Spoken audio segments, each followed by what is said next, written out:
chiamati per nome, che festa Signore, tu cammini con noi, ci parli di te, per noi spezzi il pane, ti riconosciamo, il cuore arde, sei tu e noi tuo popolo,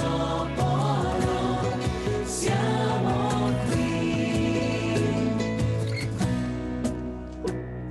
Siamo come terra ed argilla, e la tua parola ci plasmerà. Braccia pronta per la scintilla, e il tuo spirito soffierà, ci infiammerà. Veniamo da sé, chiamati per nome, che festa Signore, tu cammini con noi, ci parli di sé, per noi spezzi il pane, ti riconosciamo, il cuore arde, sei tu e noi tuo popolo, siamo qui. Siamo come semi nel solco, come vigna che il suo frutto darà, grano del Signore risorto, la tua messe che fiorirà d'eternità. Veniamo da sé, chiamati per nome, che festa Signore, tu cammini con noi, ci parli di sé, per noi spezzi il pane, ti riconosciamo, il cuore arde, sei tu e noi tuo popolo, siamo qui. E noi tuo popolo, siamo qui. Siamo qui.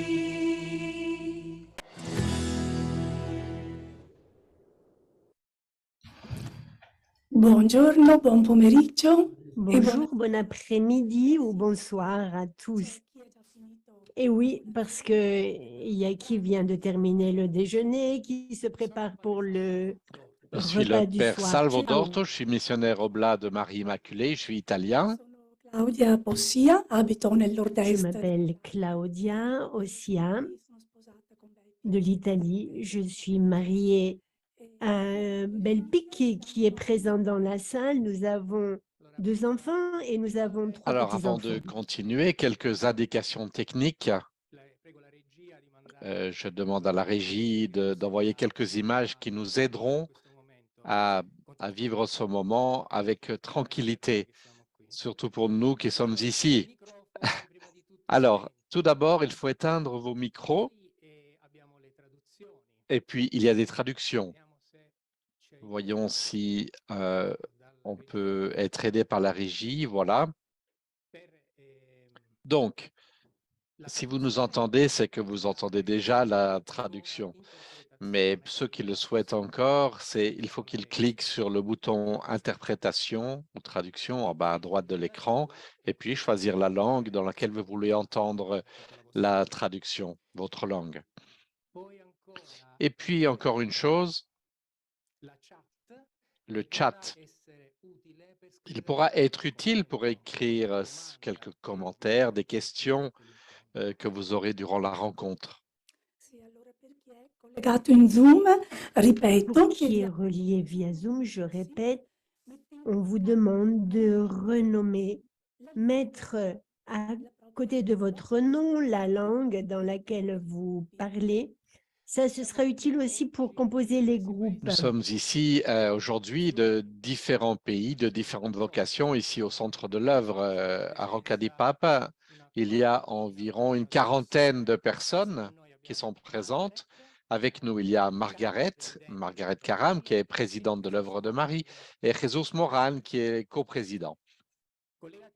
Et relié par Zoom, il y a, et vous pouvez le voir directement sur Zoom, il y a environ 400 personnes, un peu plus de 400, et d'autres vont s'ajouter encore. Ce sont des points d'écoute. Dans certains points d'écoute, il y a des groupes de personnes qui sont ensemble. Nous sommes reliés depuis plus de 150 pays, donc on est nombreux. Qu'est-ce qu'on peut dire de ces pays, Claudia?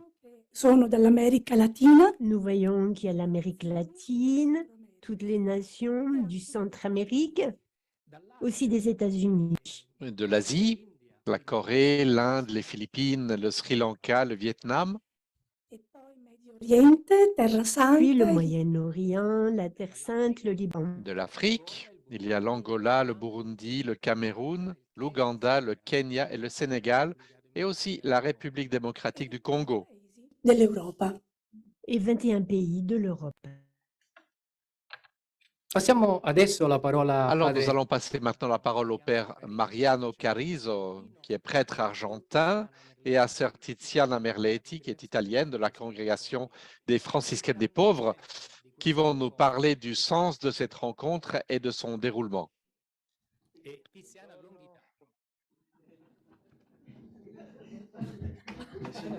Buongiorno, buon pomeriggio a Oui, tutti. bonjour, bon après-midi à tous de l'Argentine. On est très heureux d'être ensemble. Peuple de Dieu, croisement des diversités. Voici le titre de notre rencontre aujourd'hui qui nous rassemble de différentes vocations et de diverses nations. Nous sommes ici pour considérer un instant le chemin parcouru jusqu'ici et pour repartir avec plus d'élan, nombreux nœuds d'un seul filet. Ce chemin ensemble a commencé il y a 40 ans dans l'Aula Nervi au Vatican avec le congrès auquel plusieurs d'entre vous ont participé, les prêtres aujourd'hui, les religieux aujourd'hui. Il n'y avait alors que des religieux et des prêtres. Aujourd'hui, nous sommes tout le peuple de Dieu, signe d'un processus en acte, non seulement au niveau de l'œuvre de Marie, mais de toute l'Église. Nous sommes ici parce que nous ressentons la passion pour l'Église, comme le disait Chiara Lubich. Nous avons le désir de la rendre toujours plus belle en nous insérant en première ligne dans ses composantes, diocèses, paroisses, presbytères, mais aussi dans les communautés charismatiques répandues dans le monde pour les raviver avec la spiritualité de l'unité qui nous est propre. Sì, Mariano, proprio così, l'unità Merci Marianne, c'est tout à fait comme ça. L'unité nous appartient vraiment à nous. L'Église et l'humanité nous ont interpellés, l'Église et l'humanité tout entière. Nous sommes engagés à construire l'unité, unité qui est notre réponse aux attentes de l'Église et de l'humanité. vivono De nombreuses institutions religieuses i laici désormais che vivent possono une relation d'intense communion avec des laïcs qui peuvent être des associés ou collaborateurs. C'est le charisme qui nous unit. Le charisme nous unit tous et nous avons compris que nous ne pouvons plus nous présenter en tant qu'individus, mais en tant que corps, en tant que famille charismatique, donc, comme paroisse aussi, comme diocèse, qui tous vivent l'unité, vivent pour l'unité dans ce corps. Et nous vivons donc pour l'unité et dans l'unité. Nous sommes une portion d'église avec des couleurs différentes, avec des nuances de couleurs différentes, couleurs aussi nombreuses que sont les charismes, les ministères, les territoires d'origine, les peuples. Notre tâche est de créer dans cette diversité l'unité. Surtout, créer des communautés dans lesquelles on vit l'Évangile de façon pleine, plénitude et dans la vie quotidienne. Nous avons une mission donc. Nous sentons d'avoir une mission qui est celle de générer des communautés à la lumière du charisme de l'unité. Et cela pas seul, mais avec les autres réalités ecclésiales, qui sont présents dans les territoires où nous travaillons. Donc, nous contribuons à générer des maisons, des écoles de communion, des communautés ouvertes sur toute l'humanité, n'est-ce pas, Mariano? Oui, c'est très beau de pouvoir vivre ainsi. Et avec nous, il y a aussi Margaret et Jesus, donc la présidente et le coprésident du mouvement des Focolari. Ils vont nous adresser une salutation. En eux, il y a toute l'œuvre qui avance avec nous. Le projet de la naissance du mouvement diocésain dans des pays en dehors de l'Italie, l'engagement des prêtres, des consacrés, des religieux et des laïcs sur le chemin synodal, si vivant aujourd'hui dans l'Église, et qui nous encourage à développer l'esprit et la culture de communion, toujours dans tout ce que nous faisons. Ci racconteremo in queste Nous poche allons maintenant nous raconter, pendant ces quelques heures que nous avons, quelques minutes même, les pas qui ont déjà été accomplis. Et nous chercherons à comprendre comment continuer ce parcours d'unité. Nous allons entendre des témoignages de différentes vocations, des évêques aux religieux, des laïcs aux consacrés, Ecco. aux presbytères. Et donc, pour commencer, regardons un peu le début de ce cheminement, de cette brève histoire. Et nous voyons une synthèse du congrès de 1982 à Matteo. Bonne rencontre. Nous déclarons ouvert le congrès international des prêtres et religieux du mouvement des Focolari. Australie, Mexique, Colombie, l'Indonésie, l'Irak, Israël. La journée intitulée « Le prêtre aujourd'hui, le religieux aujourd'hui ». Leur point commun, la spiritualité de l'unité du mouvement des Focolari. J'étais alors un jeune à peine ordonné. Voir un tel rassemblement de prêtres m'a confirmé que je faisais partie d'une immense famille mondiale.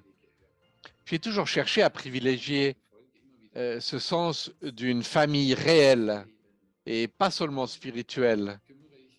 Je travaille aujourd'hui dans le diocèse d'Augsbourg pour le suivi des 600 prêtres diocésains afin qu'ils puissent être en lien entre eux, vivre l'Évangile et vivre leur service pastoral avec joie et sérénité.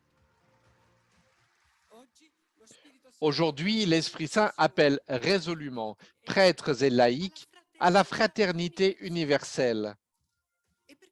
C'est pourquoi le terme dialogue est actuel. Le prêtre aujourd'hui ne peut qu'être l'homme du dialogue. J'étais avec les séminaristes en 1982. Je me souviens d'une très grande fête. On y présentait un idéal de prêtre et de religieux libre de tout, à l'image de Jésus crucifié et abandonné, modèle pour l'homme du dialogue. Aujourd'hui, je suis évêque et je me sens toujours poussé à vivre en dehors de moi, à ne pas m'arrêter et me regarder, mais chercher chaque jour à créer des relations authentiques qui permettent d'avancer au milieu des difficultés. Jean-Paul II préside la concélébration eucharistique.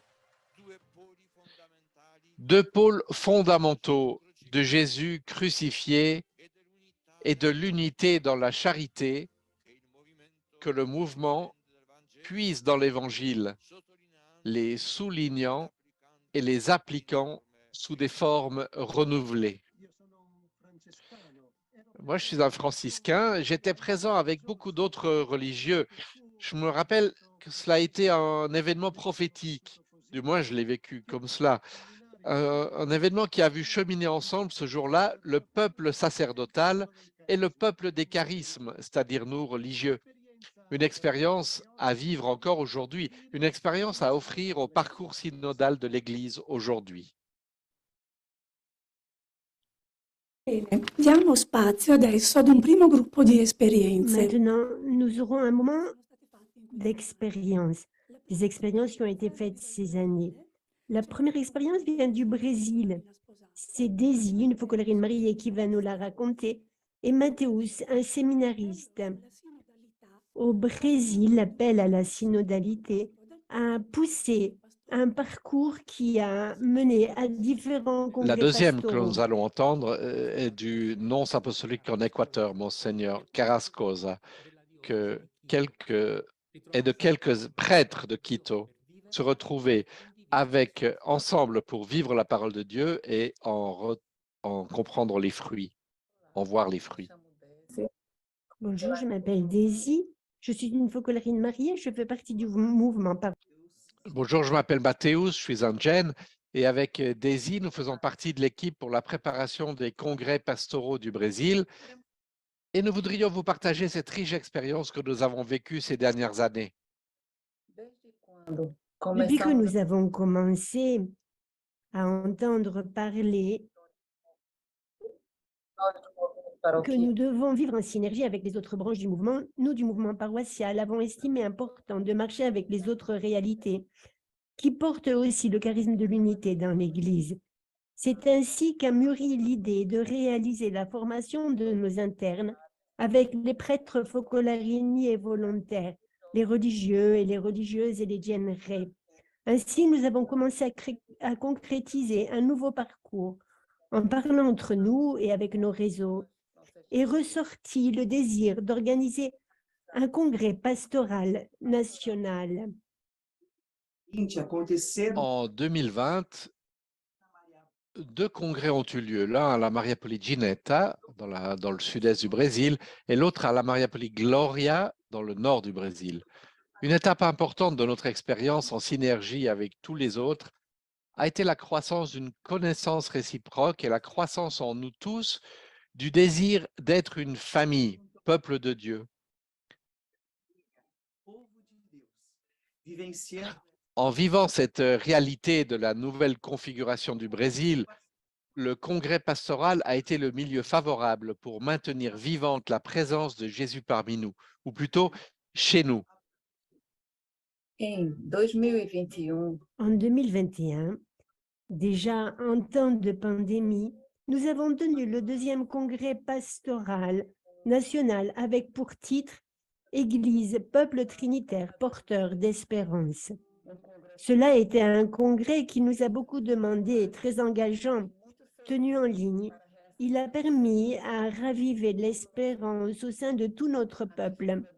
La question de la distance physique a été surmontée par l'intense communion entre les membres de nos réseaux et par l'expérience de vie trinitaire. Même si nous étions éloignés physiquement, Jésus au milieu de nous a unis et a rallumé la flamme de son amour.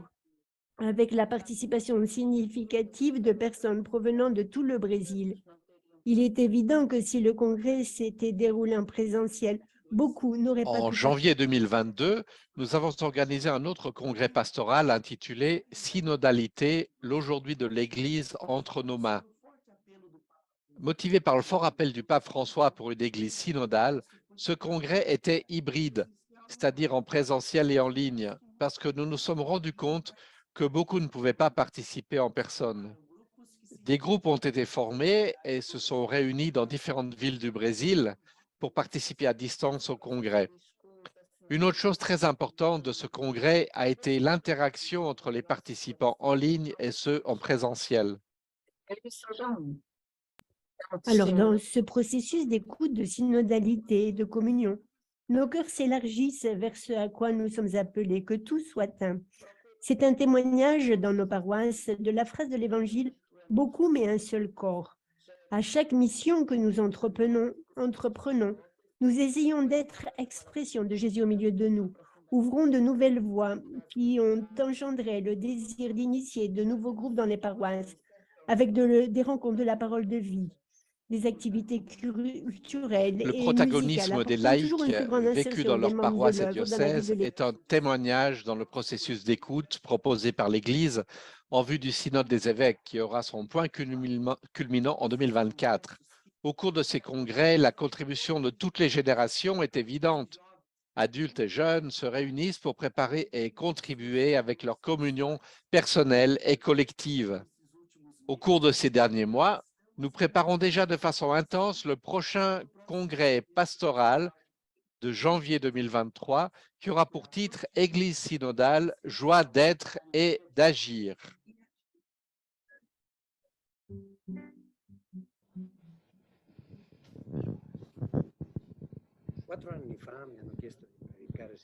Il y a 4 ans, on m'a demandé de prêcher les exercices au clergé à Quito.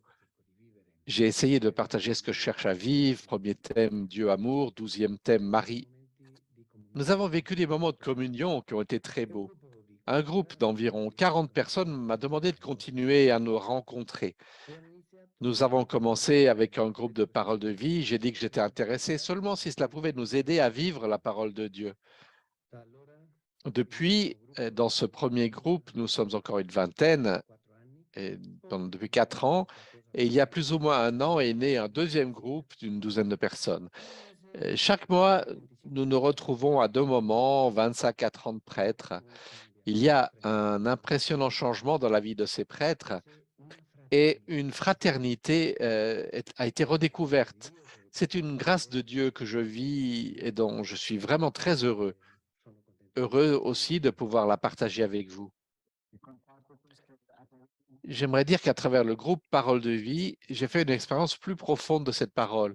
Elle est devenue plus vivante en moi. J'ai appris à mieux comprendre l'Évangile, à le vivre, et cela avec mes confrères prêtres et aussi dans une communauté avec laquelle je travaille. Il y a eu une plus grande croissance en eux et en moi. Je remercie les personnes que Dieu a mis sur notre chemin, comme Monseigneur Andrés Carrascos à Costa, nonce apostolique en Équateur, car grâce à lui, nous avons vécu un bon parcours sacerdotal, un chemin fraternel, de fraternité, et nous nous sentons comme une unique famille. Nous partageons toutes nos espérances, nos joies et les fatigues que nous assumons. Nous nous sentons davantage réalisés dans notre ministère. La communauté aussi se sent renouvelée, grandit dans la foi et dans la connaissance de la parole de vie, et tous désirent continuer à partager cette expérience avec d'autres frères et sœurs. Je fais partie du mouvement depuis 3 ans. Pour moi, ça a été une expérience et un processus très beau parce qu'il m'a permis de grandir dans la spiritualité comme prêtre et dans la fraternité avec tous. Salutations à tous les frères et que Dieu vous bénisse. J'avais appris qu'il y avait une rencontre d'environ 15 prêtres et que le nonce serait présent. Mais lorsque je suis arrivé, j'ai trouvé, je crois, des prêtres qui avaient besoin de guérison, dirais-je, avec des fragilités, des souffrances et le cœur brisé. C'est ainsi que je suis arrivé, le cœur brisé. Et j'ai essayé de faire mienne la parole de vie. À ce moment-là, c'était Marie a accueilli la parole de Dieu et elle a cru. Pour moi, ça a été difficile, très difficile de croire à cette parole. C'est différent de préparer une homélie pour le peuple de Dieu. C'est bien autre chose de vivre la parole de vie concrètement entre frères et sœurs. Même si la première fois que j'ai participé au groupe Parole de vie, j'ai dit que je ne reviendrai pas, même si j'étais fou. Maintenant, je pense que maintenant, je suis vraiment fou parce que le 2e mardi du mois, il me tarde de retourner avec mes frères et sœurs autour de la parole de vie.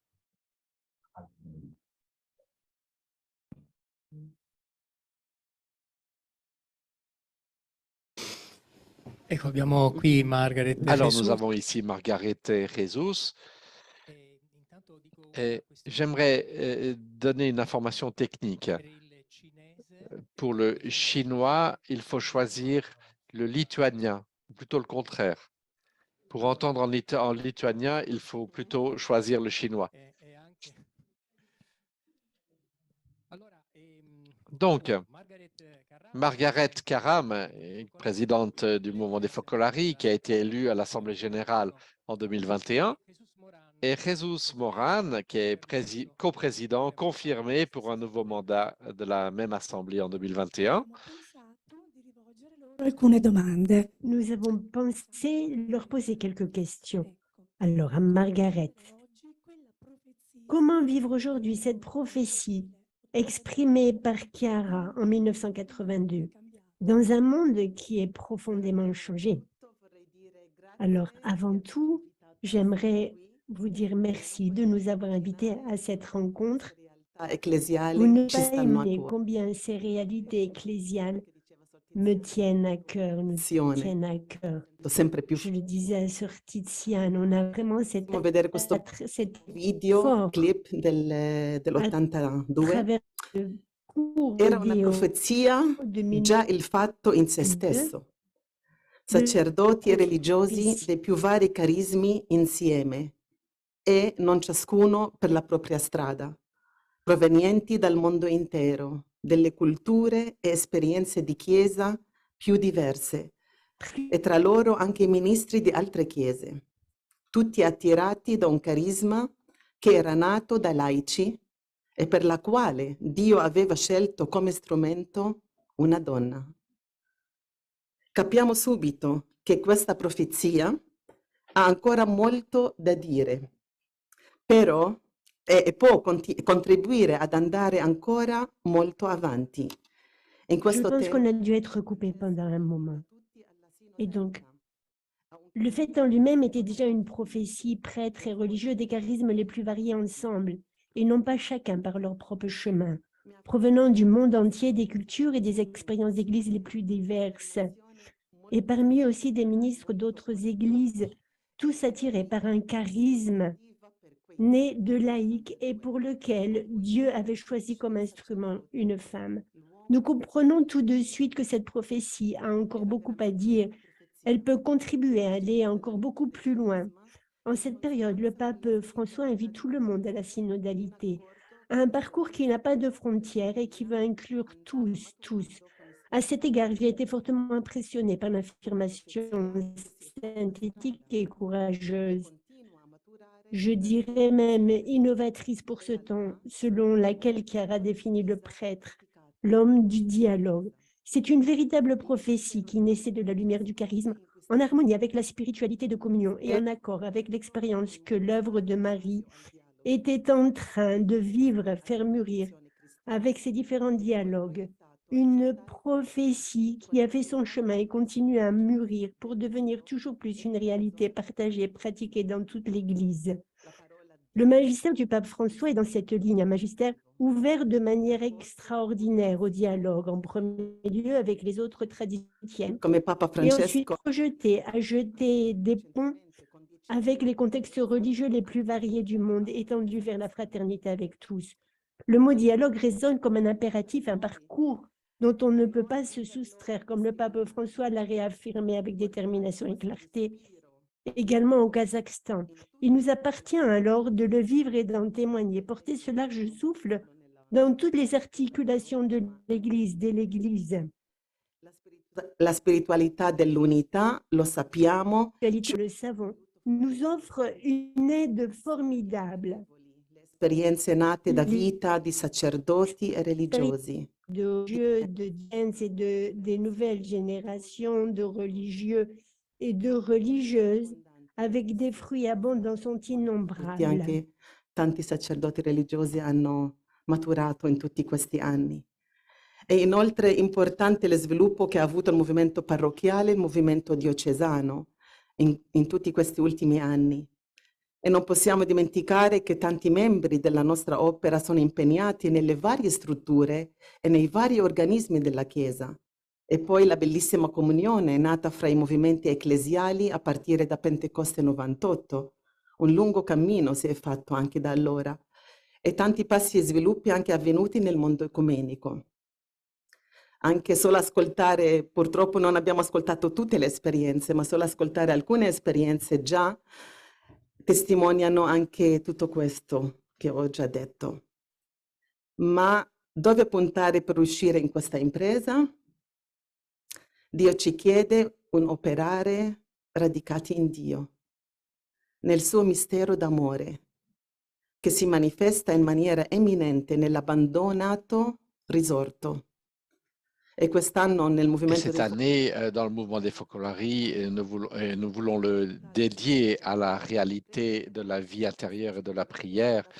Cela peut nous renforcer dans ce choix. nel convegno dell'82, Lors du congrès de 1982, on n'a pas tout entendu, mais Chiara a fait une réflexion qui a retenu mon attention. mette a fuoco il Elle met en valore évidence les deux fondamentale axes della principaux de nostra notre spiritualité. Gesù crocifisso che D'une part, grida, Jésus crucifié qui crie « Mon Dieu, pourquoi m'as-tu abandonné ?» et de l'autre, l'unité. E poi spiega con una Et puis, elle sintesi explique avec une synthèse lumineuse et forte qui est Jésus abandonné.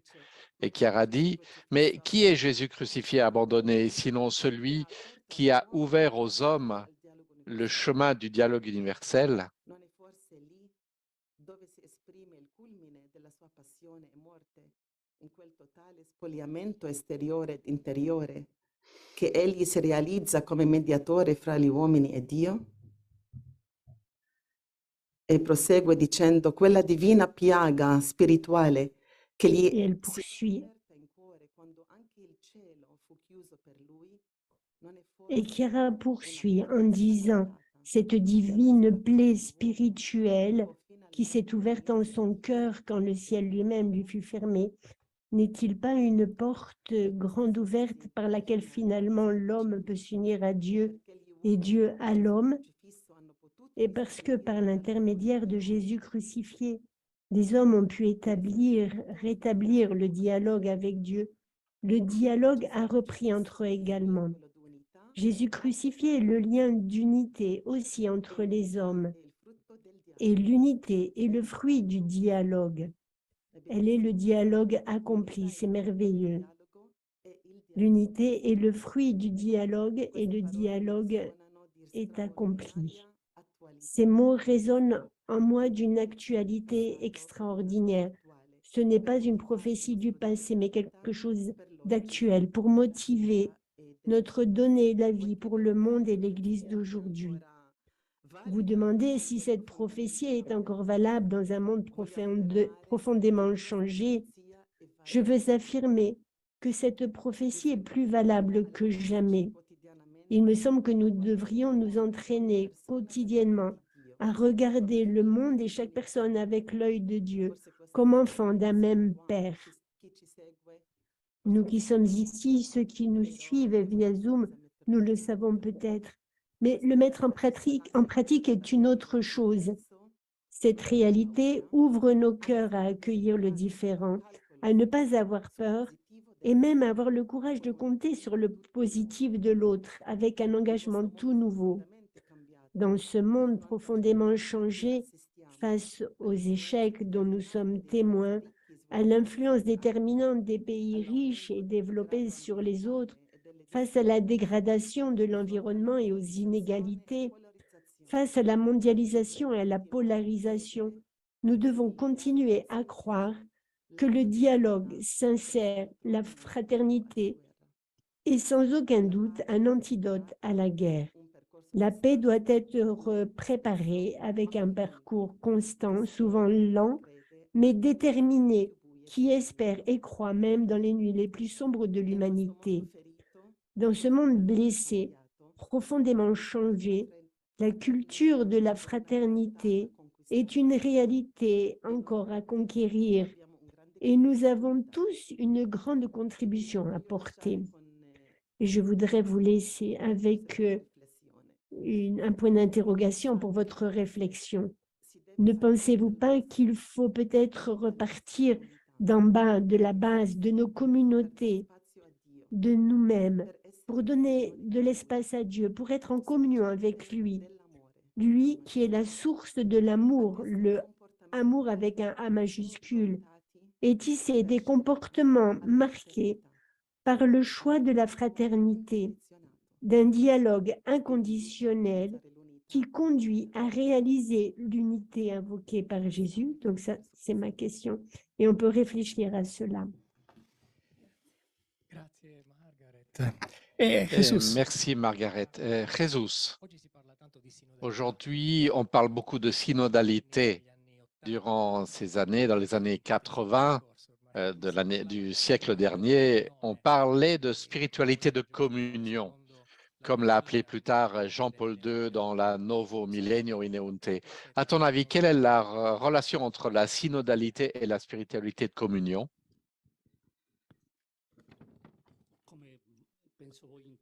Je pense, comme vous pouvez le comprendre, la synodalité et la spiritualité de communion sont deux réalités qui se croisent essentiellement dans leur essence. Donc, la relation est très étroite. À mon avis, elles renvoient toutes deux au Concile Vatican II, où elles trouvent leur source dans les temps modernes, parce qu'elles existent depuis le début de l'Église. Mais elles répondent à deux moments différents de l'histoire de l'Église récente.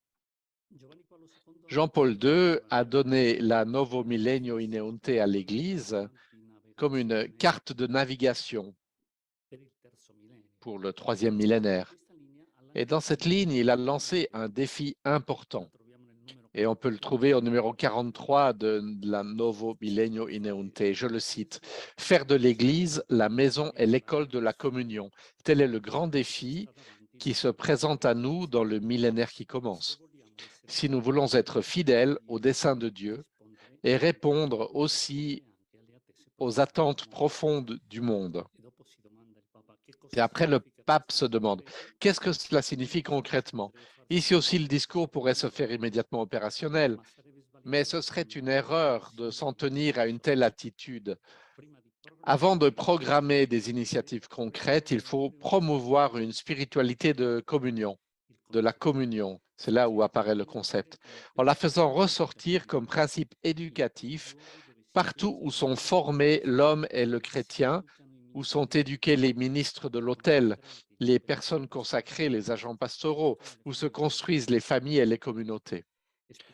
Une spiritualité de la communion consiste avant tout, et ça c'est important, en un regard du cœur porté sur le mystère de la Trinité qui habite en nous et dont la lumière doit aussi être perçue sur le visage des frères qui sont à nos côtés. Donc,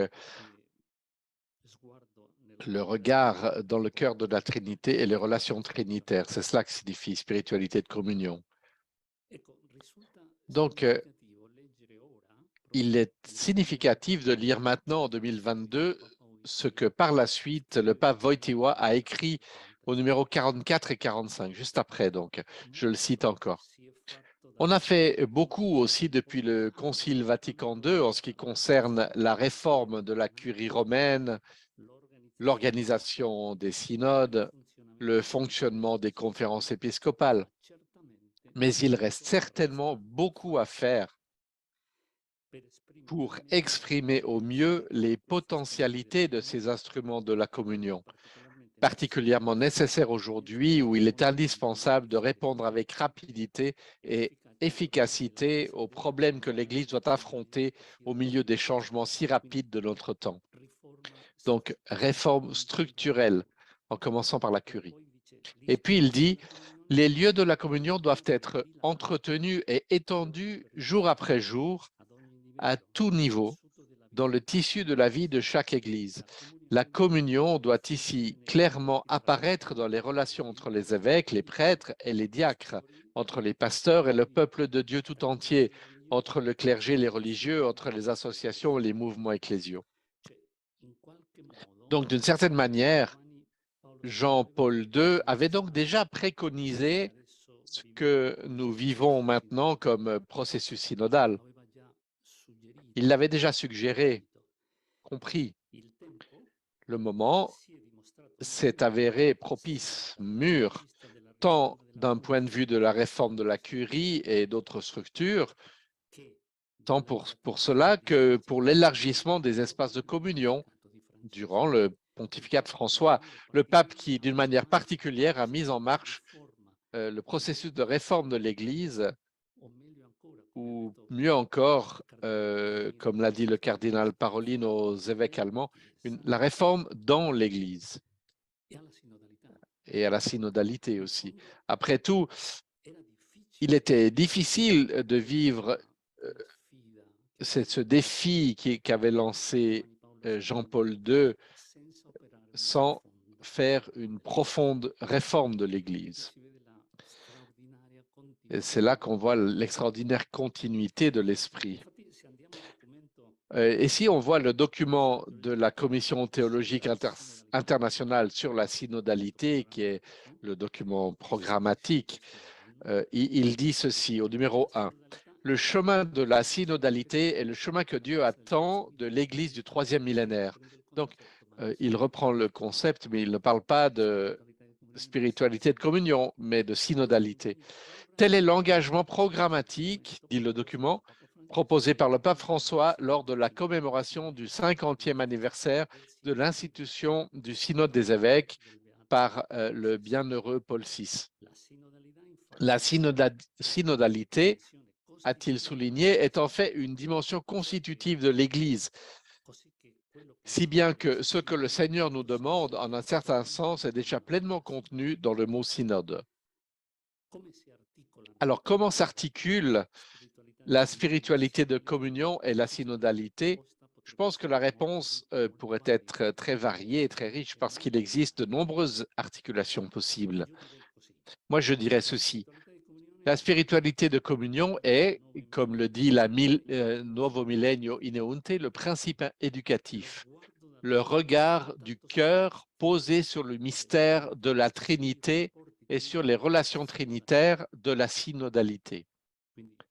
Donc, ce qu'il y a au fond, la synodalité, réciproquement, est l'aspect structurel, dans le sens le plus beau du terme, ou plutôt le style avec lequel vivre la spiritualité de communion. On pourrait se demander, mais on pourrait vivre non synodalement la spiritualité de communion? Oui, on peut vivre non synodalement. La spiritualité de communion est une expérience. La synodalité est un cheminement. Ce que nous expérimentons, pour le dire en un mot, en une phrase, ce que nous vivons dans le parcours synodal, c'est la communion trinitaire.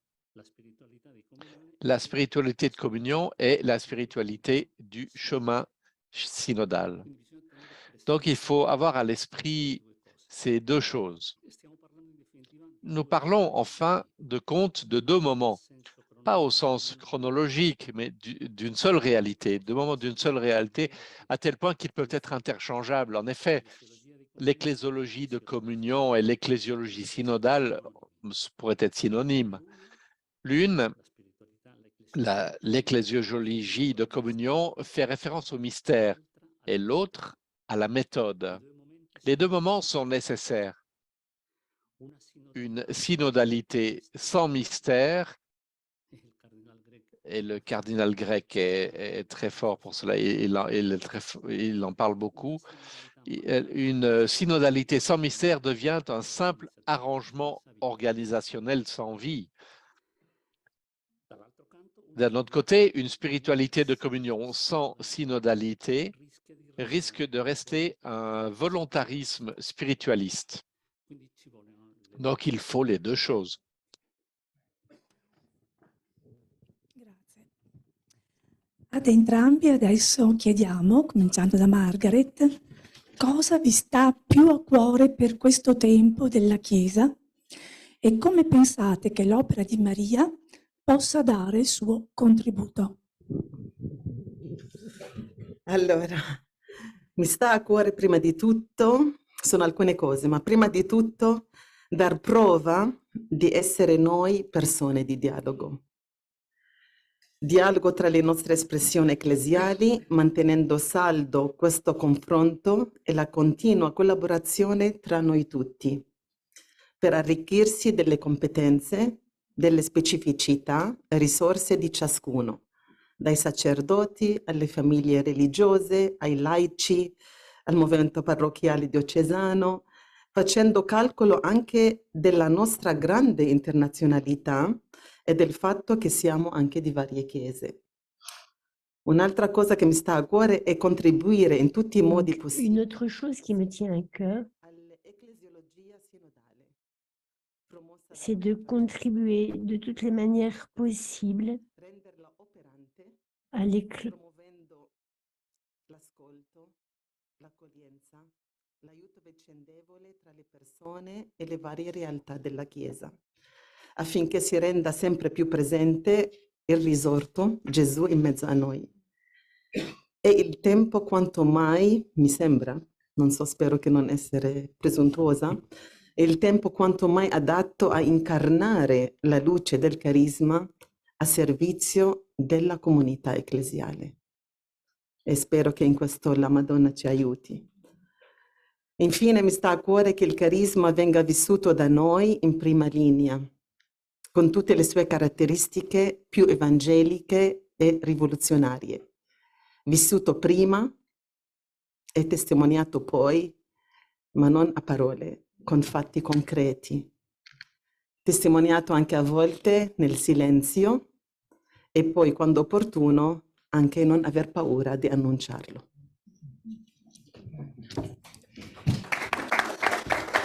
Io credo che Margaret ha detto tutto, solo Je crois que Margaret a tout dit. Je voudrais simplement souligner ce point, peut-être ces 2 derniers points où elle parle de ce fait de se perdre dans l'Église, de contribuer avec décision à ce processus synodal, avec notre expérience, avec ce que nous sommes. Parce qu'en effet, nous sommes un peuple ecclésial. Et cela, c'est déjà synodal. Moi, je pense que ce que nous avons fait, nous l'avons déjà fait et nous devons être fiers, mais il ne faut pas qu'on répète cela. Par exemple, il est impossible de répéter quelque chose comme 1982. On l'a déjà fait. Et cela a eu une influence dans l'Église, comme le Family Fest a été les prémices des journées mondiales de la famille, le Gen Fest par rapport aux journées mondiales des jeunes. On l'a déjà fait. Et l'Église l'a fait sienne. Alors, qu'est-ce qu'on peut prétendre de plus? On l'a déjà fait. Donc, je ne pense pas que c'est le chemin de répéter ce que nous avons fait, mais plutôt nous perdre dans ce service à l'Église en pensant que selon moi, il n'est pas le temps d'avoir une visibilité propre. Ce n'est pas le moment d'avoir cette visibilité propre comme à l'époque, ce type-là. Mais c'est une autre sorte de visibilité. Selon moi, c'est une présence visible, non tant quantitative, numérique, mais plutôt qualitative, de porter cette réalité de façon essentielle avec le charisme. C'est un peu ce que je disais auparavant, la synodalité, nous pouvons la porter avec le charisme, avec une spiritualité de communion, avec une spiritualité de l'unité, afin que la synodalité ne reste pas une chose organisative, un jeu de pouvoir. Ça pourrait l'être, il y aurait ce risque. Donc, le service envers l'Église avec décision, une nouvelle visibilité, une nouvelle forme de présence, plus qualitative que quantitative. Voilà.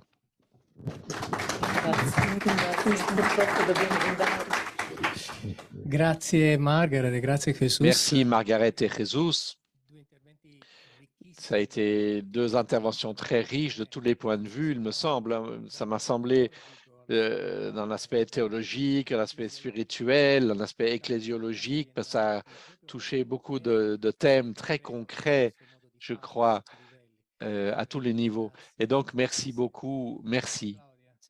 Vrai, Claudia? Che ci avete dato, qualcosa che si può attuare. Oui, merci. C'est vraiment quelque chose qu'on peut mettre en œuvre dès maintenant. Vous savez où nous allons maintenant? Et oui, on est désolé de ne pas pouvoir continuer avec vous cette rencontre qui est si riche et on aimerait vraiment pouvoir écouter chacun, mais nous avons une rencontre maintenant à 3 heures avec les modérateurs de 6 mouvements qui, depuis 8 ans, font un chemin de communion et de synodalité, de différentes choses que nous sommes en train de faire ensemble. Et on avait prévu depuis très longtemps cette rencontre par Zoom avec eux tous qui se relient de la France, du Brésil, mais pour aller de l'avant et voir ce que nous voulons faire à l'avenir ensemble. Voilà, donc nous vivons avec vous dans la même atmosphère qu'ici, en vivant nous aussi la communion dans l'Église entre ces mouvements. Alors merci, merci vraiment et bonne continuation.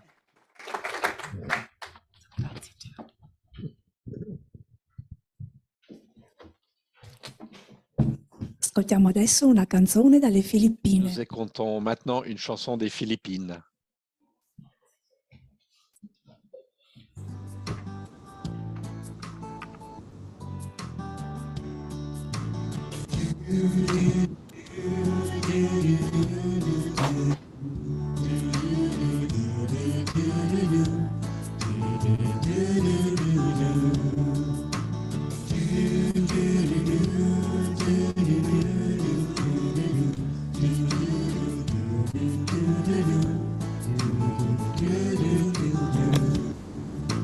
We know that you are here and with us this very day, 'cause you have always been with us since the beginning of time.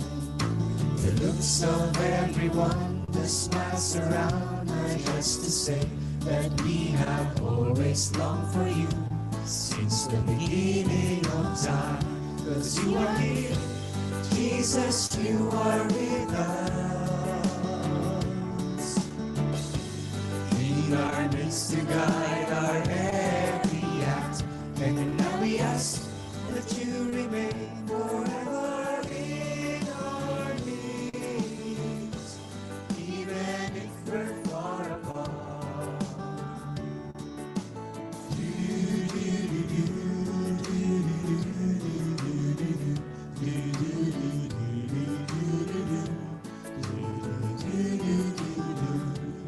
You are here, Jesus, you are with us. In our midst to guide our every act, and now we ask that you remain forever in our midst, even if we're far apart.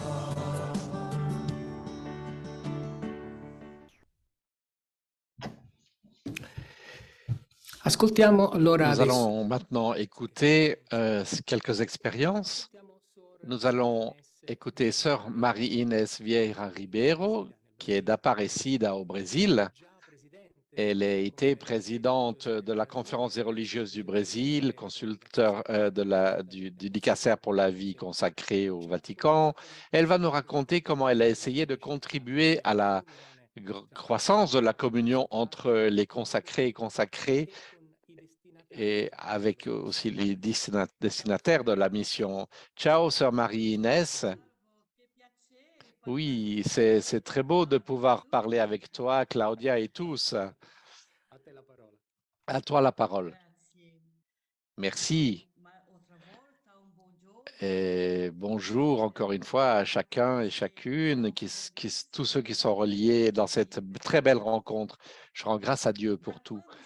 Depuis que je suis entré en contact de façon plus directe avec l'œuvre de Marie, lors d'une rencontre au Brésil, j'ai été frappé par la façon dont les membres cherchaient à vivre l'unité.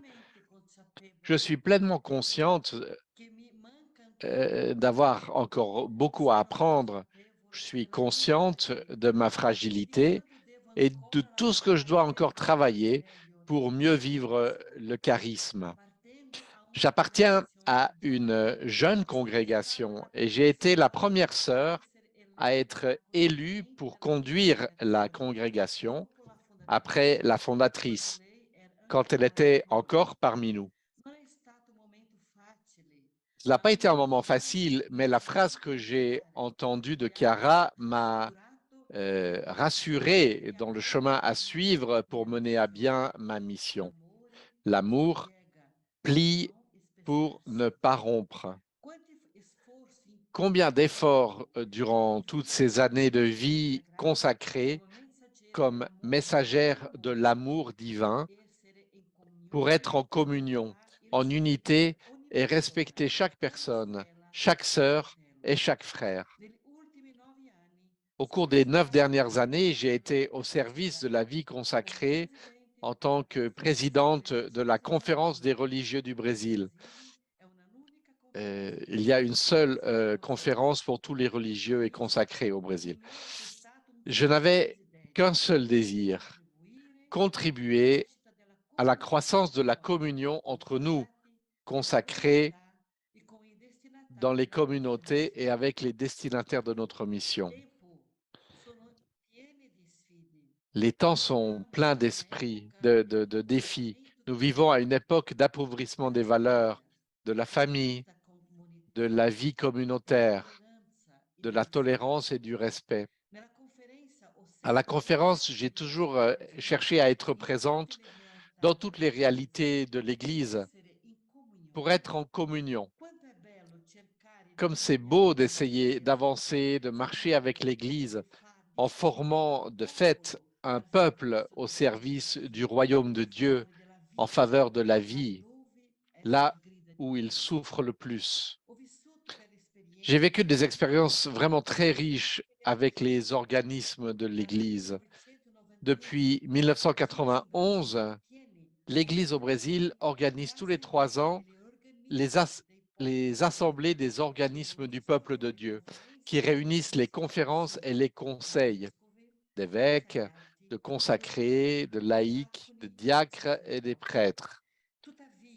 Cependant, en raison du peu d'intérêt et des changements à la conférence épiscopale, ces travaux ont été interrompus et ont été repris en 2018 avec la 9e assemblée. Et cette année, du 14 au 16 octobre, s'est tenue la 10e assemblée. J'ai vécu des moments intenses avec tous les organismes en pouvant collaborer avec les activités les plus diverses. Quelle diversité, quelle richesse. J'ai pu contribuer à la préparation des 2 dernières assemblées. Comme il est beau de cheminer en tant qu'Église synodale, ensemble, pour la croissance du royaume.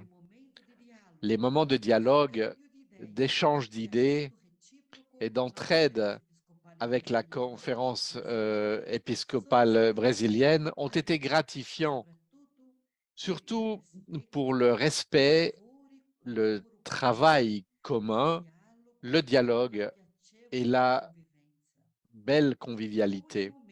À chaque instant, j'ai renouvelé en moi le désir de contribuer à faire en sorte qu'on ait toujours la présence de Jésus au milieu de nous.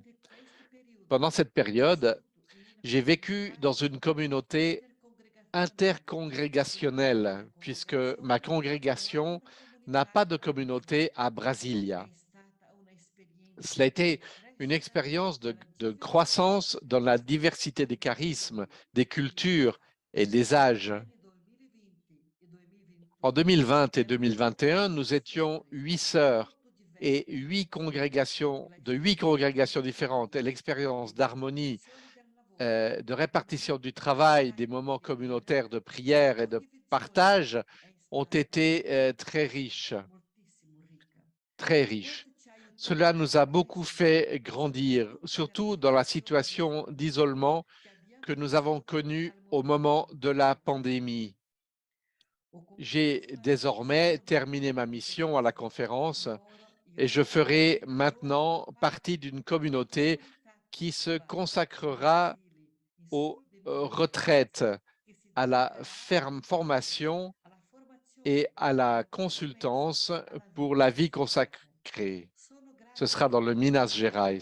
Je suis reconnaissante à Dieu, Trinité et à la Mère de l'Unité pour les riches occasions de vivre le charisme de l'œuvre de Marie en tant que messagère de l'amour divin au service de l'Église et de la vie consacrée. Merci à tous. Grazie a te Maria Ines.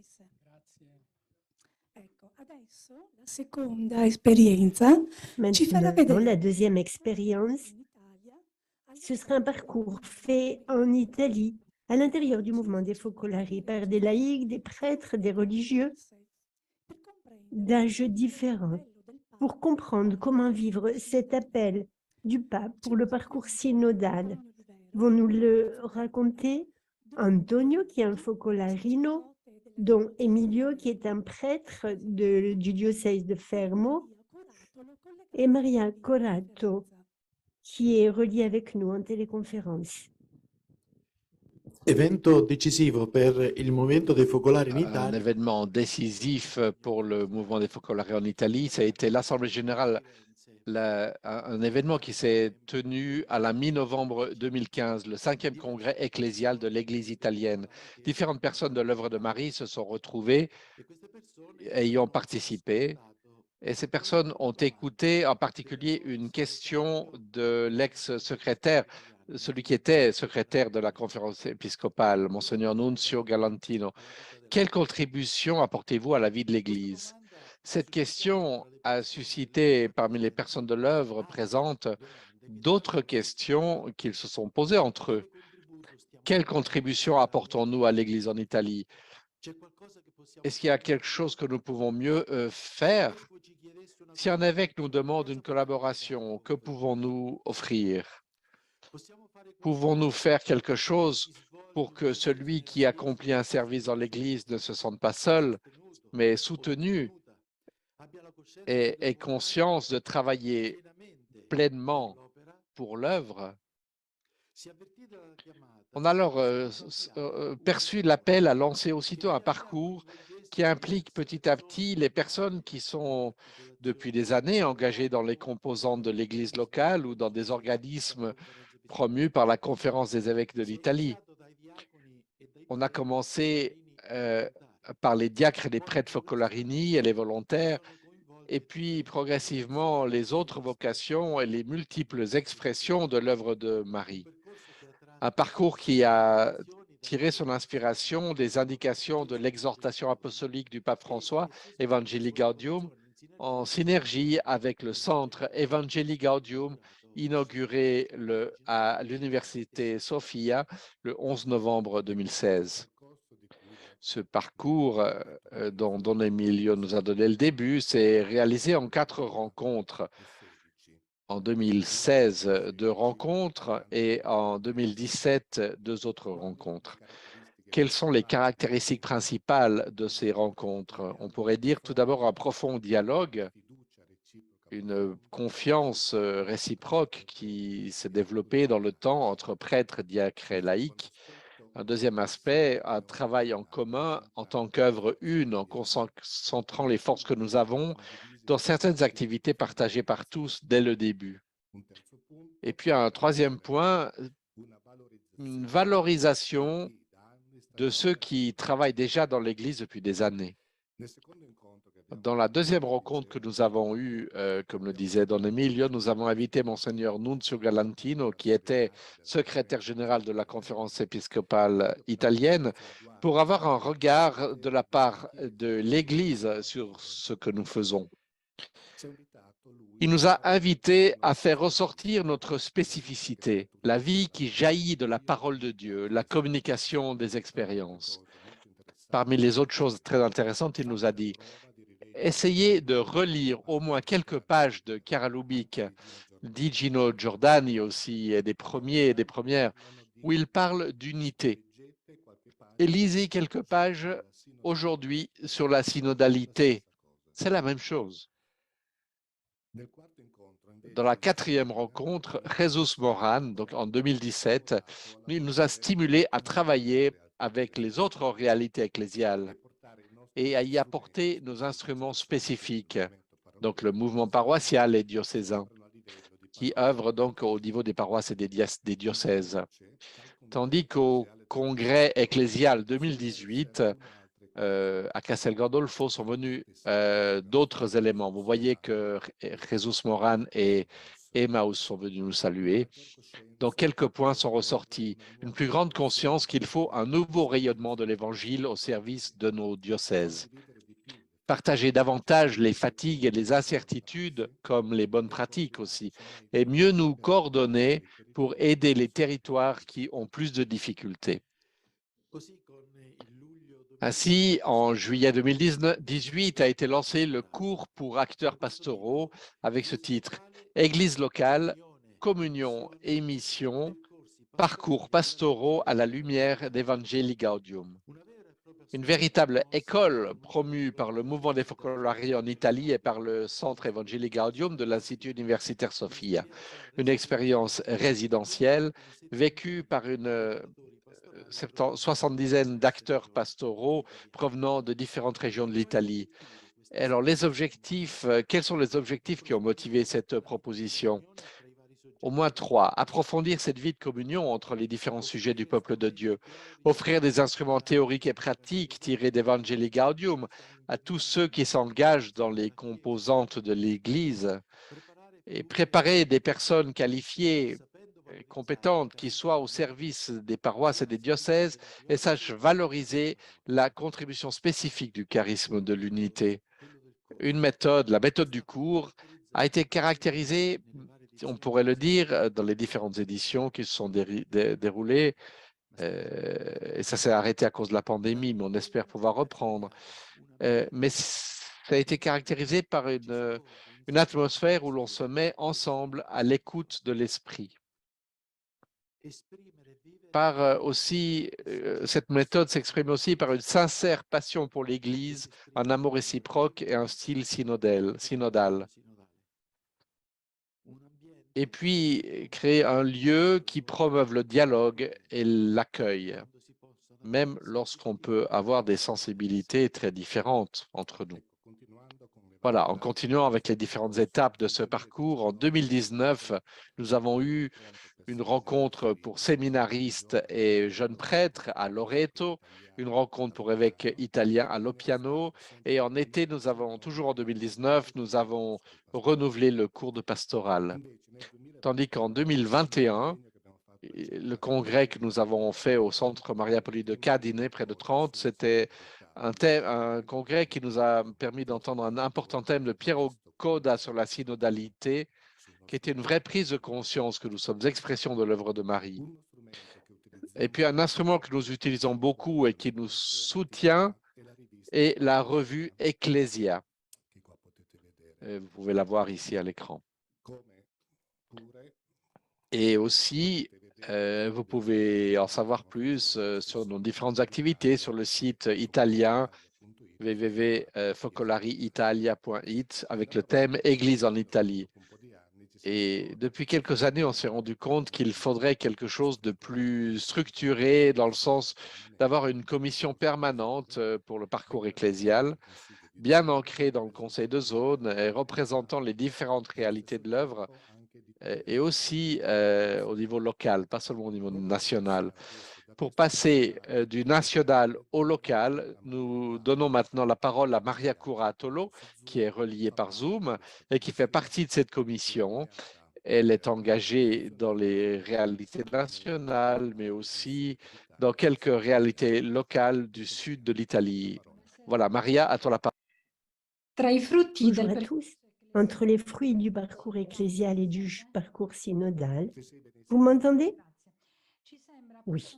Il nous semble pouvoir souligner certaines dynamiques des communautés de l'œuvre au service de l'Église en sortie. Dans différents territoires, en effet, la conscience plus profonde d'être disciple d'un charisme situé dans l'Évangile, né pour l'Église et dans l'Église pour toute l'humanité, a déclenché diverses formes de créativité.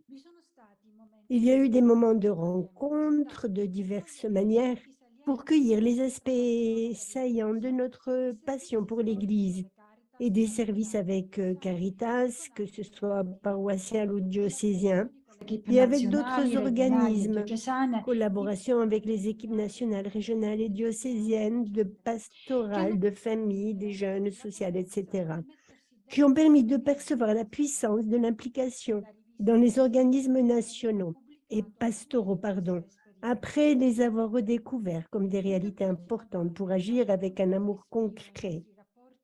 Le chemin synodal a donné un nouveau souffle à nos rapports avec les membres des communautés ecclésiales. Sont nés alors des moments qui ont poussé nos cœurs vers les différents besoins, les uns des autres, mais aussi ensemble, vers les situations critiques de notre environnement.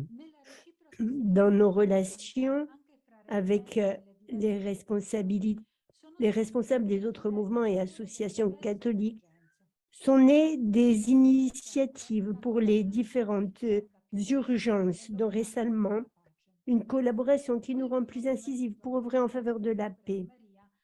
Face à tout cela, il nous a semblé urgent de faire sentir à tous ceux qui sont en première ligne dans ces milieux pastoraux comme représentants du mouvement des Focolari notre proximité et soutien réciproque pour que personne ne se sente seul. Cela nous a permis de nous sentir comme expression d'un corps et comme le disait Jésus, un corps qui est engagé avec le charisme de l'unité à la vie, à la diffusion de la vie fraternelle et de l'amour réciproque. Et nous sentons cette importance de créer des réseaux pour la vie des diocèses. Face à tout cela, il nous a semblé urgent de faire sentir à tous ceux qui se trouvent en première ligne dans ces milieux pastoraux, comme représentants du mouvement des Focolari, donc, comme je l'ai déjà dit, notre proximité, notre soutien réciproque, pour que personne ne se sente seul, et afin d'éviter qu'ils n'expriment qu'eux-mêmes et non un corps uni et multiple. Nous essayons de créer une carte de toutes les personnes de l'œuvre de Marie qui peuvent nous donner une consultation dans les différents domaines.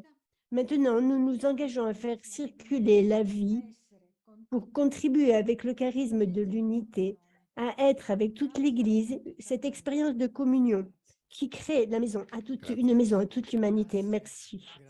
Merci. Merci à vous. Vous pouvez rester encore un petit peu. La troisième expérience nous parle de la sainteté. J'imagine que pour nous tous, le chemin de sainteté est le défi de notre vie. Il l'est aussi pour les jeunes du mouvement Charisme pour l'unité qui ont voulu entreprendre un chemin entre consacrés de différents charismes pour s'aider dans ce défi. Voyons cette expérience par une vidéo.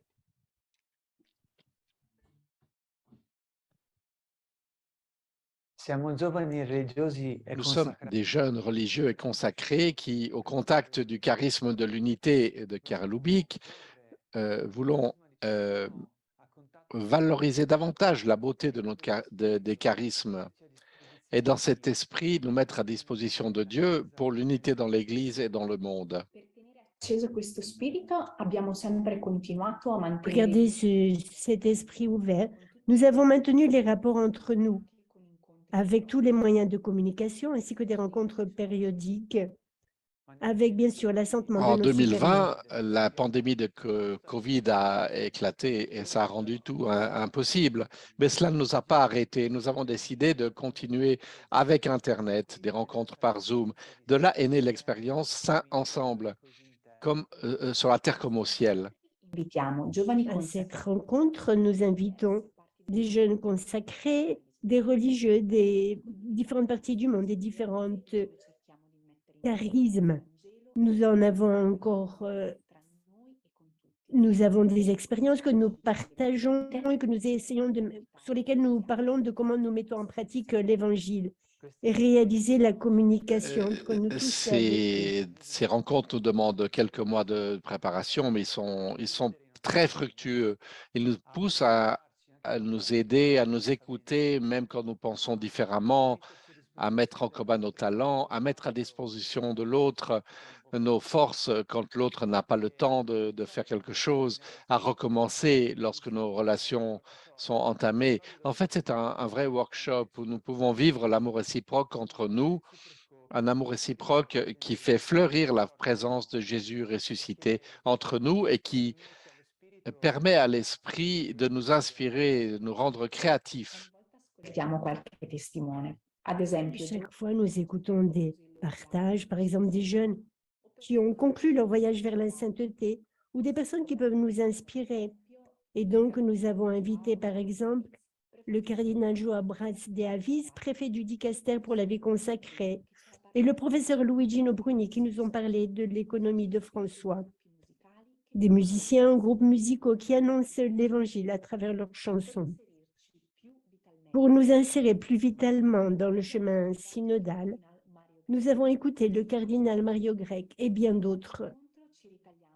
Nous dédions toujours 30 à 40 minutes au partage en groupe afin de vivre tout de suite cette expérience de communion que nous vivons et proposons. Abbiamo raccolto moltissime Nous avons impressioni. recueilli beaucoup d'impressions parmi les centaines de jeunes qui ont participé à Saint Ensemble. Est-ce que tu veux en lire quelques-uns? Quelqu'un a écrit « Merci pour l'unité que nous avons construite. En moi, c'est réallumer l'espérance du cœur. Et encore, on ne devient pas saint seul. L'Église communion est une réalité déjà. Et enfin, vive la sainteté ensemble, attirer tout le monde à Dieu. Merci.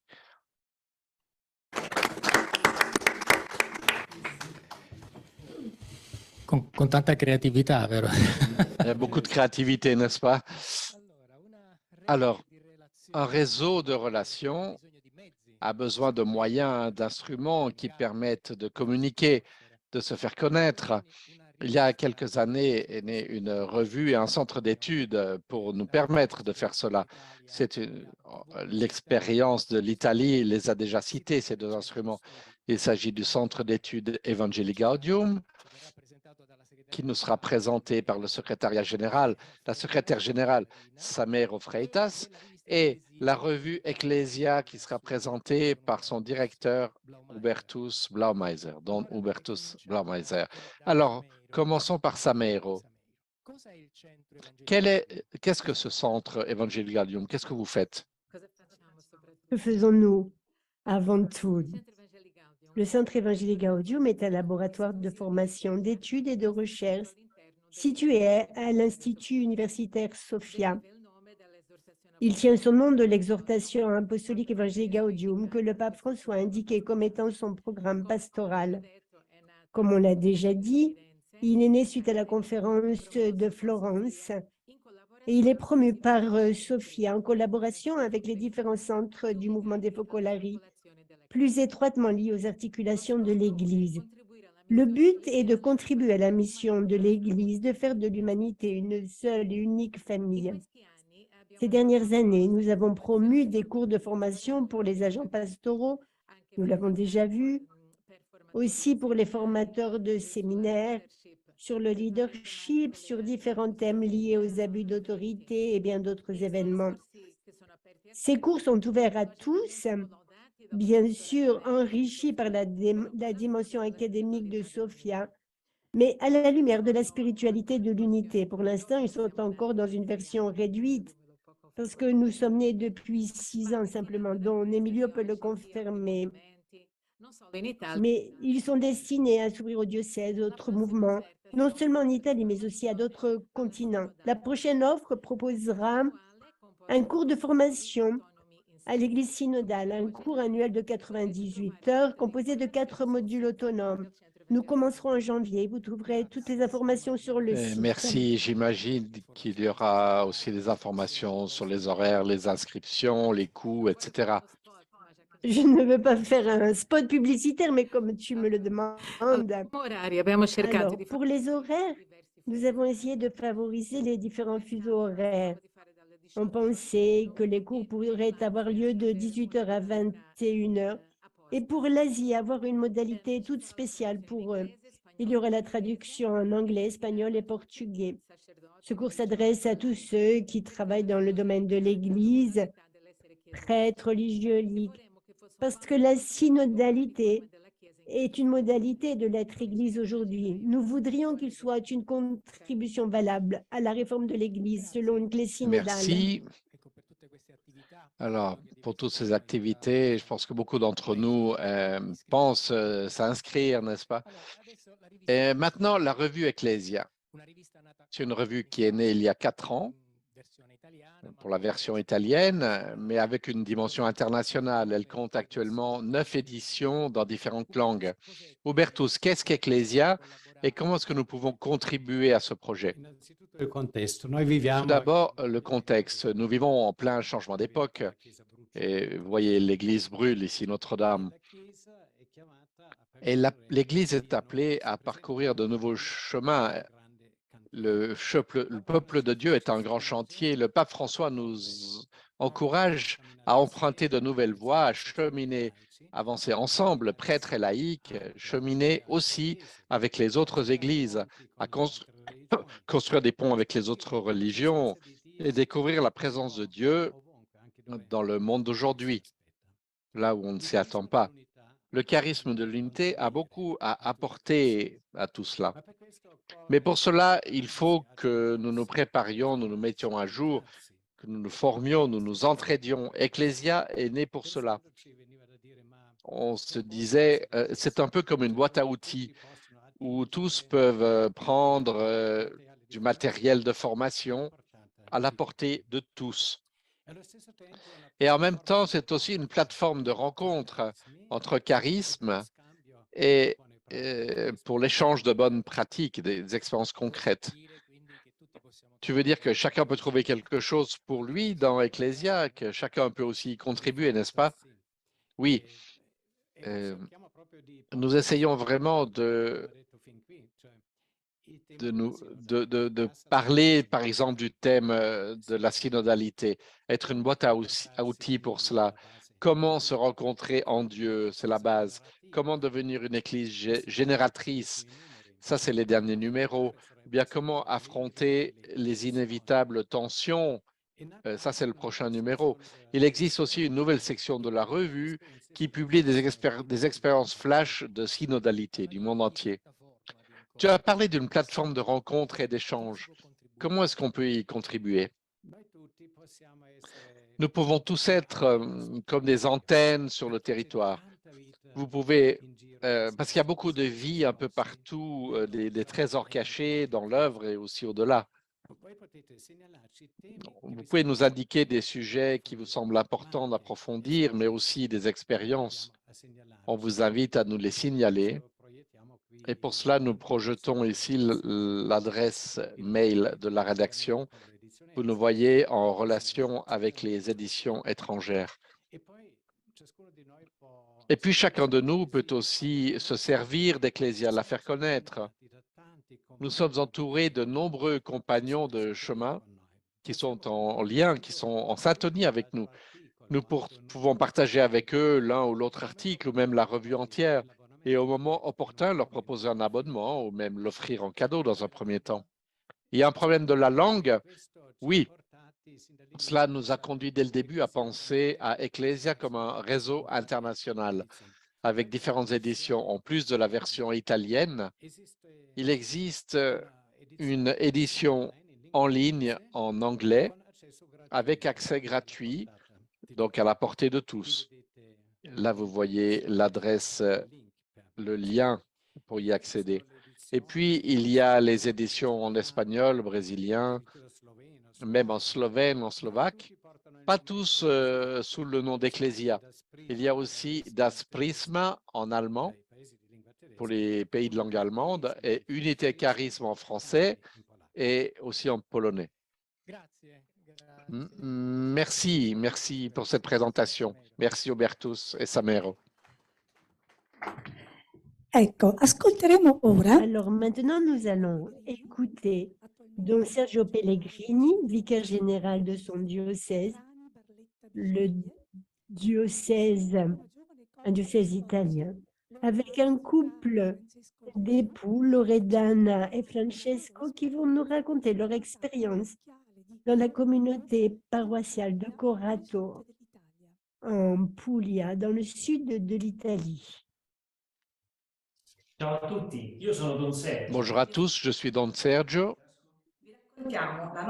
On Nous va vous vous raconter notre racontons expérience dans dans la paroisse de Corato, dans les Pouilles, au sud de l'Italie. Lorsque je suis arrivé dans cette paroisse il y a une vingtaine d'années, mon désir était de créer une relation familiale avec les paroissiens. Je l'ai construite en dédiant une grande partie de mon temps à l'écoute personnelle et aux soins des relations. J'ai compris aussi que, même si j'étais le curé, je devais partager la responsabilité de la vie communautaire avec tous ceux qui étaient disposés à créer entre tous une atmosphère de communion. Aussitôt, un groupe s'est formé où nous avons partagé chaque mois les expériences de la parole de vie. Le partage des fruits de la parole a généré entre nous une cellule d'église vivante et attirante. Durant mon adolescence, je me suis éloignée de l'Église parce que je n'y trouvais pas vécu les valeurs évangéliques. Lorsqu'on m'a demandé d'être marienne de confirmation, je me suis rendue à la paroisse pour me préparer et j'étais tout de suite attirée par l'atmosphère de famille qui régnait et l'accueil reçu. Par la suite, une simple salutation dans la rue, un sourire, le temps et l'écoute que l'on m'a réservés m'ont permis de découvrir le secret de cette manière de vivre. In quel periodo ero fidanzato con J'étais alors fiancé à Loredana et j'allais dans une autre paroisse. Puisque je voulais suivre Loredana, je me suis retrouvé dans une nouvelle réalité dont la manière concrète de vivre l'évangile au quotidien m'a touché, comme pardonner à quelqu'un, faire le premier pas, aimer en premier, mettre l'autre en lumière. Ainsi, entre nous se sont créés des liens qui allaient au-delà de l'amitié seulement, parce qu'unis par la même expérience de Dieu. Pour nous, c'est réaliser cette expression de Jésus, là où 2 ou 3 sont unis en mon nom, je suis au milieu d'eux. Et toute la communauté paroissiale a bénéficié de cette présence de Jésus au milieu de nous. En effet, vivre l'amour réciproque est devenu un style de vie aussi pour les paroissiens appartenant à divers groupes, associations et mouvements. Quand nous nous sommes mariés, la communauté paroissiale nous a soutenus pendant un moment difficile d'épreuve, nous aidant à embrasser la souffrance de la perte de notre fils Emmanuel. Nous avons découvert autour de nous une grande famille qui nous a soutenus spirituellement et matériellement. Cela nous a encouragés à nous donner en tant que famille, en nous mettant au service de la communauté là où c'était nécessaire. Nous avons commencé avec les plus jeunes, puis avec les fiancés et les familles, ainsi qu'avec le catéchisme. Petit à petit a grandi en nous une véritable passion pour l'Église. Maintenant, depuis 5 ans, nous suivons un groupe de jeunes universitaires. Nous nous rencontrons le dimanche soir pour aborder des sujets qui concernent. Ainsi s'est instaurée une atmosphère de confiance réciproque qui nous a permis de recommencer lorsqu'il y a eu des incompréhensions au sein du groupe. Maintenant, c'est beau de voir comment plusieurs d'entre eux sont devenus à leur tour des éducateurs pour les plus petits. Nous avons senti que ce que nous avions vécu dès le début de notre expérience ne nous appartenait pas, mais que nous pouvions le donner afin que d'autres aussi puissent faire l'expérience de l'évangile vécu. Et maintenant que Don Sergio n'est plus curé de notre paroisse, nous sentons encore davantage le désir de continuer cette expérience d'amour réciproque pour rendre visible Jésus ressuscité au milieu de nous dans la paroisse. Ciao a tutti. Grazie, ciao ciao. Ciao.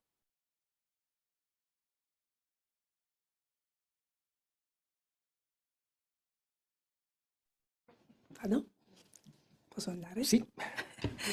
Ecco, adesso un Et momento donc maintenant, un moment spécial, et nous serons tous engagés. Nous ouvrons un espace d'une demi-heure pour pouvoir partager nos réflexions, nos expériences et ce qu'a suscité en nous ce que nous avons écouté jusqu'à présent. Pour faire cela, tout en restant où nous sommes, nous vous diviserons dans des salles virtuelles. Certains peuvent se rencontrer de façon locale. Pour ceux qui sont reliés,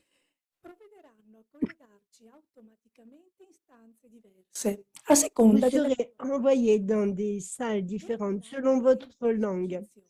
Quand le temps sera terminé, la régie nous reconnectera directement en plénière. Si vous le considérez comme opportun, choisissez un membre du groupe qui soit un modérateur pour donner la parole à ceux qui la demandent. Mais rappelez-vous qu'on a peu de temps, donc on n'arrivera peut-être pas à tous parler. En tout cas, pour donner la possibilité au plus grand nombre de personnes de s'exprimer, nous demandons de faire de brèves interventions.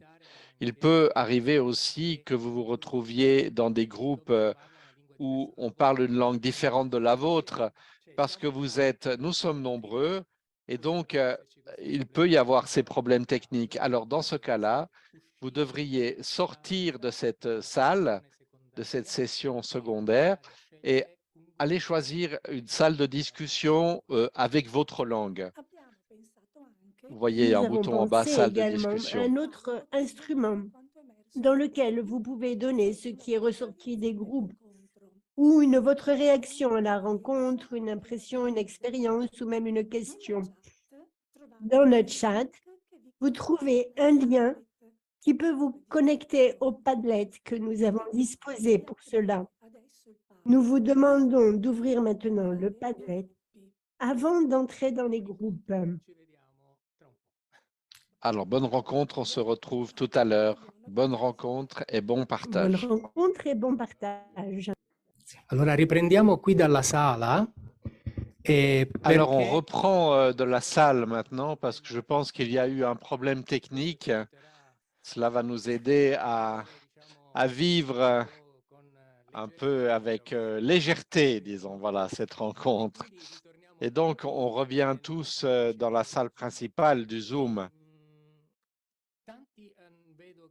Je vois que beaucoup nous ont écrit sur le Padlet. Donc, peut-être que nous pouvons faire ce partage à travers la lecture de quelques-unes de ces interventions sur le Padlet. Bien sûr, il y a beaucoup de remerciements dans toutes les langues, dans toutes les versions. Je vois quelque chose, une réaction. Il y a beaucoup de choses qui se passent dans l'Église de Dieu et l'Église des hommes. Les expériences sont émouvantes. On est déjà en chemin. Et donc, courage. Et Claudia, tu interviens aussi, hein? Oui, je suis heureuse d'entendre que nous sommes en train de cheminer en syntonie avec l'Église synodale. Très belle la provocation de Margaret, partir d'en bas. Et puis, en portugais, je tente une traduction au vol. C'est très important pour commencer le chemin. Mon cœur bat plus fort avec ces réalités. Je suis avec vous pour continuer cette aventure, faire de la place à la volonté de Dieu qui, à travers mon prochain, peut entrer en moi et ainsi être un. Et il y en a d'autres, des idées pour ce chemin ensemble. Ça pourrait déjà être utile aussi pour nos conclusions, n'est-ce pas? Commencer d'en bas, aller de l'avant avec nos communautés et partager nos expériences. Pour cela, il faut un canal adapté, une plateforme virtuelle, mais on va vous donner les indications tout à l'heure. Et puis encore en portugais, la continuité de cette rencontre en 2024, organiser quelque chose selon les orientations données par Margaret et Jesus. Voilà, vous pouvez lire tout cela vous-même depuis le Padlet, mais c'est simplement pour prendre l'une ou l'autre chose qui est écrite en ce moment. Dans chaque région, se donner enfin, à fond. On parle de nœuds, être des nœuds du réseau, que la communion soit concrète en partageant les initiatives, les pas faits, les thèmes préparés pour chacun, les bonnes pratiques. Quelques-uns proposent de répéter ce type de rencontre pour aller de l'avant ensemble. Et puis, on cite les paroles de Margaret, enracinés en Dieu, avec Jésus abandonné, on trouve la lumière nécessaire pour continuer. Voilà, encore autre chose, multiplier ces expériences localement, avoir la possibilité de partager les expériences avec tous.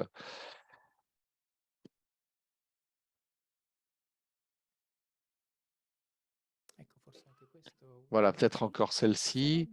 Ce serait intéressant d'approfondir ensemble les points essentiels de l'Evangelii Gaudium et de la Novo Millennio Ineunte qui ont été cités durant la rencontre, comme aussi avoir une synthèse de la rencontre de Florence de 2015. Et ici, c'est la même chose, mais en anglais. J'aime aussi ce défi de la visibilité et de la crédibilité envers tous. Voilà, ça c'est quelques-unes des impressions qui sont écrites sur le Padlet. Et puis, rappelons-nous que le vrai maître demandé par Dieu, c'est celui qui met le feu en ses disciples et non celui qui donne des réponses, même si elles sont bonnes. Bien. Peut-être encore une autre. 3 points. Les 3 points que nous a donnés Margaret sont très concrets. Être des personnes de dialogue avant tout entre nous, entre les différentes réalités de l'œuvre, être opérateur de synodalité dans les lieux où nous sommes, vivre avant et ensuite témoigner. Oui, il me semble que dans le chat, il y a aussi le chat du Zoom, il y a aussi eu des commentaires. Là, je ne peux pas y accéder sur cet ordinateur que j'ai, mais vous pouvez les voir. Si vous ouvrez le chat, là, vous pouvez lire ces commentaires. Peut-être que nous pouvons, je ne dis pas tenter une conclusion parce que je pense que c'est très difficile, n'est-ce pas, Claudia? Mais quelques points que nous avons notés, voyons si nous arrivons à les prendre ici. Comme parole finale, on pourrait simplement parler de gratitude. C'est un mot de gratitude envers vous tous qui avez participé à ce moment, de façon particulière à Margaret et Jesus. Ils nous ont indiqué, je pourrais dire, le chemin à suivre et aussi pour croître à l'avenir.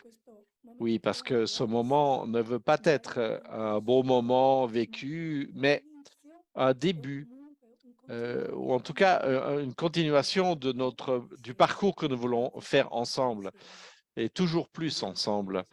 Un jour, nous tous, nous avons été attirés et nous voulons continuer à être attirés par l'amour de Dieu immense.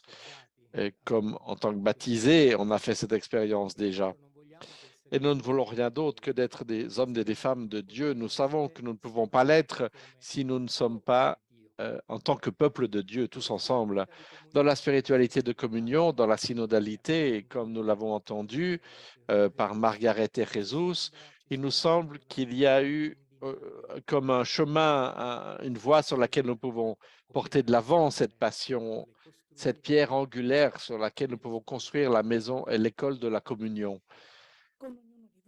Comme avec chacun d'entre vous, avec ceux que nous avons pu entendre, mais certainement avec tous les autres aussi, nous nous sentons déjà sur ce chemin qui se base sur chaque parole que nous essayons de vivre. Nous avons entendu aussi, nous avons senti qu'il y a un secret pour vivre tout cela. Margaret nous l'a dit d'une façon très explicite, très claire, en rappelant ce qu'elle avait dit, ce que Chiara avait dit en 1982, Jésus abandonné et le chemin, la porte qui nous introduit, qui nous soutient et qui soutient chacun de nos pas. Et c'est lui l'homme du dialogue par excellence. C'est lui qui est le sommet de la spiritualité de communion, le maximum, le sommet de la synodalité. Nous pouvons donner aussi quelques instruments qui peuvent nous être utiles pour nous aider à le faire toujours plus ensemble. Nous avons préparé une adresse email pour nous aider à être ce réseau dont nous avons parlé. Une adresse mail où tous nous pouvons nous retrouver. Vous voyez cette adresse à l'écran maintenant. A Church Network. A Church Network at focolare.org. Je répète, donc A Church Network @focolar.org. Donc, par cet email, cette adresse mail, si vous êtes content, nous pouvons continuer aussi vous pouvez avoir des informations, mais nous attendons vos expériences, vos réflexions, vos questions sur cette adresse email pour nous aider tous ensemble. Les thèmes de Margaret et Jesus, selon les contacts que nous avons reçus, nous pouvons vous les envoyer et ça peut faire l'objet de réflexion aussi. On est heureux de vous les envoyer si vous le souhaitez. Peut-être, Claudia, qu'il ne nous reste qu'à remercier tous ceux qui sont intervenus et qui ont donné leur contribution, en particulier ceux qui, vous ne les avez pas vus, mais qui sont dans les coulisses, les nombreux et nombreuses traducteurs et traductrices qui nous ont aidés à faire cela, et puis les techniciens, Nicolas, Michele et Claudio, la régie, avec Samero, qui en plus de la régie a donné tout d'elle-même pour cette rencontre. Et puis chacun de vous, nous voulons vous remercier. Partout dans le monde, vous avez contribué à ce moment. Et je pense que nous pouvons dire que c'est une rencontre de communion ecclésiale. Merci beaucoup et à la toute prochaine fois. Espérons aussi que les questions techniques fonctionneront mieux la prochaine fois. Un grand merci, à bientôt. Et maintenant, une dernière chanson pour conclure.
Et désolé aussi pour les problèmes techniques avec les traductions. La traductrice Catherine avait des problèmes de connexion. Donc, il y a des moments où elle a disparu et je m'en suis rendu compte un peu tard. Voilà, pardon aussi de notre côté.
Gesù che vuol brillare, qui Maria Regina vera, vive in ogni cuore.